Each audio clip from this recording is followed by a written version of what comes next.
شما نابودمون کردین، هیچی دیگه برامون نذاشتین.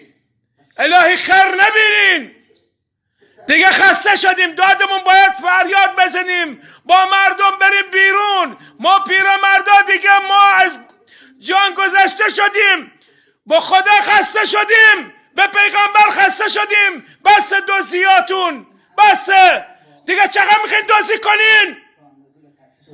ما تا کی زنده؟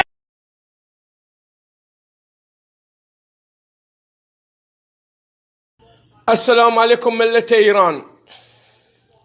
خواهش میکنم رهبر عزیزم، رهبر جان، فقط یه دستور کوچیک بده برای جنگ آمریکا. پیشتازش ما بریم، ما پیرمردا اولین جنگجوی هستیم.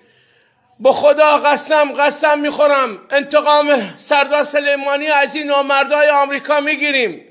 اسرائیل نمیذاریم آروم بشینن. خواهش میکنم فقط یه دستور کوچیک بده رهبر عزیز. انتقام سلیمانی ما باید بگیریم، کسی نمیگیره، فقط خوزستانی ها، چون بزرگترین انسان از دست دادیم. اینا خیال کردن فقط قاسم سلیمانی هست. نه، ایران همش قاسم سلیمانیه.